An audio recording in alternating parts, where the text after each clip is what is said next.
Yeah, kia ora. Hey, how you going? Good, I hope. This evening, we just got some Wharfedale Diamond 9.1s, the stand mount or bookshelf models. Yeah, great little speaker, just in stock format. And I was talking to a friend. He's become a bit of a mate.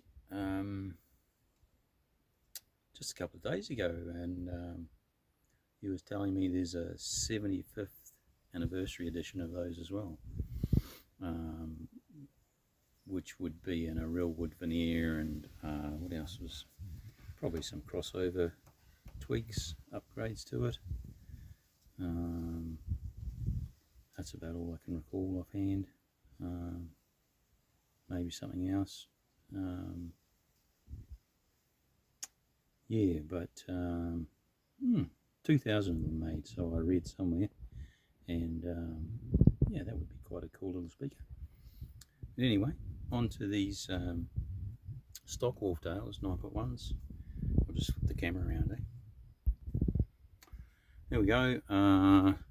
Just picked them up off a friend who was selling some and just contacted me. Says, hey, look, got some of these with, Duff surrounds. Again, the common place that these go.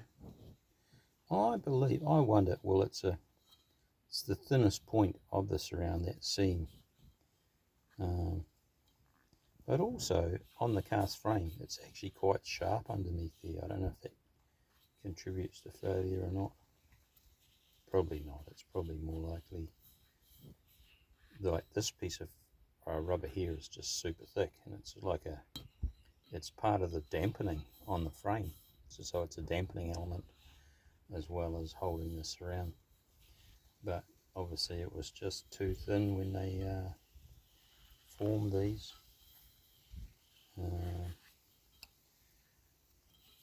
Anyway, so that's the only real fault with these, is just the surrounds to do. But me being me, I have done the dampening in one of these once before, and there's a video in amongst my videos there of that.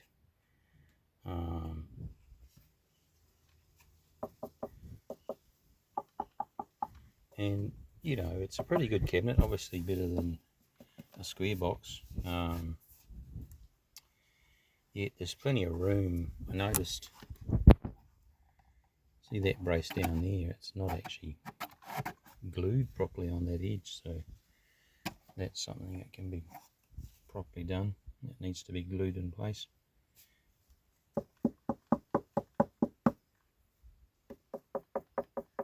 You can hear quite a bit of tonal difference, this side's glued properly. Yeah, that sort of hollowness, it's just because it's not glued along that edge.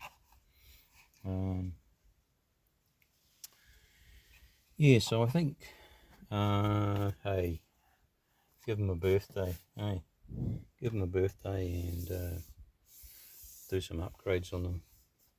I don't know if I've got any caps on hand. I didn't really want to go and buy more caps.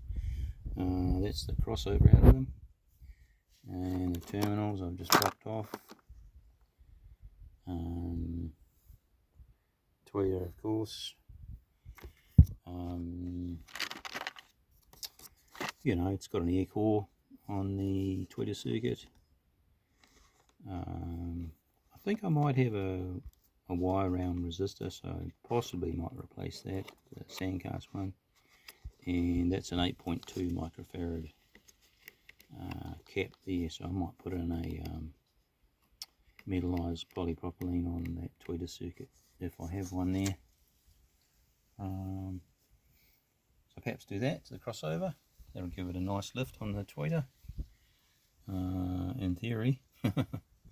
And do the dampening, put in some, perhaps not that exact one, but some of the acoustic foams, dampening foams I have on hand, and also I'll put in a whiz bang liquid dampening compound, and that just takes out the first layer of resonance, and as a composite works quite well together, that liquid dampener plus the foam sound deadener and that convoluted style.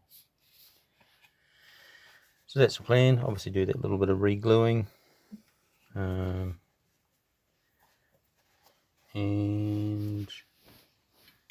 even this, that's the back of the tweeter.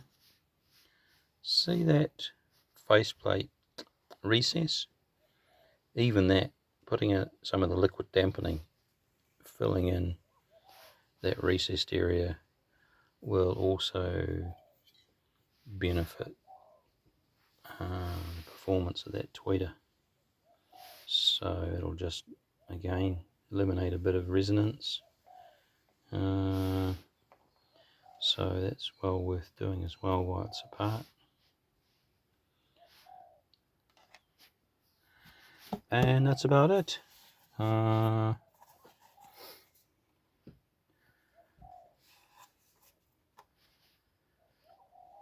Yeah, that's about all we'll do to them.